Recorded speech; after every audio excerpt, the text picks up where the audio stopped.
Hi, I'm Daphne Richards, and this is Augie. Our plant this week is chinkapin oak, Quercus muhlenbergii.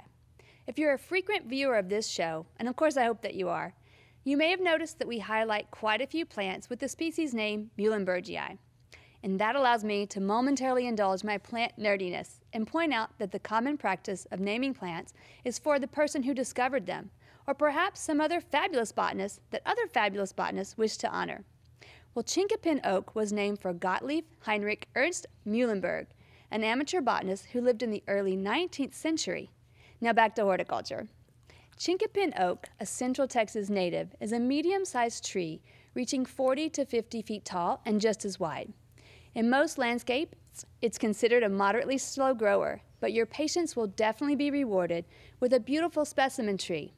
With a nice rounded canopy and glossy deep green leaves, chinkapin oak provides lots of shade and is one of the rare native species to give us a bit of color in the fall.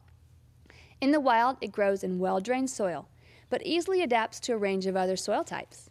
And another great quality of this native tree is that it's rarely bothered by pests or diseases and requires very little pruning to achieve its very attractive, rounded shape.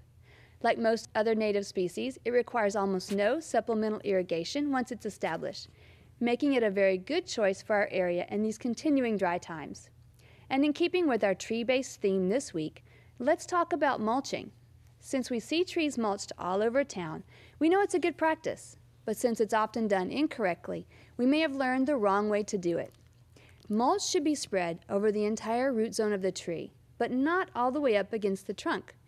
This practice is widely known as volcano mulching. It makes the space directly adjoining the trunk nice and attractive to insects and diseases.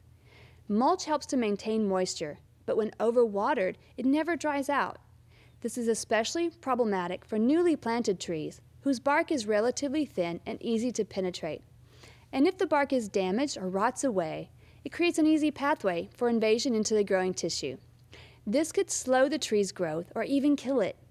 Overly wet mulch also encourages roots to grow up into the moist area rather than down where they belong. In extreme cases, this can also encourage the roots to girdle or grow in a circle, eventually choking the tree. I'm going to steal a pun from one of my colleagues. Problems erupt when trees are volcano mulched. Yes, I know that was pretty nerdy. Our guest pick this week is from Tammy, who upcycled this fabulous milk urn as a container for planting succulents. You'll be very jealous when I tell you what she paid for it. Only $5. In your garden this week, it's time to plant some cool season annuals to brighten up your garden for the winter.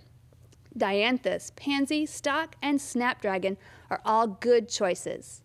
We love to hear from you, so please visit us at klru.org/ctg and send us your questions and plants from your garden.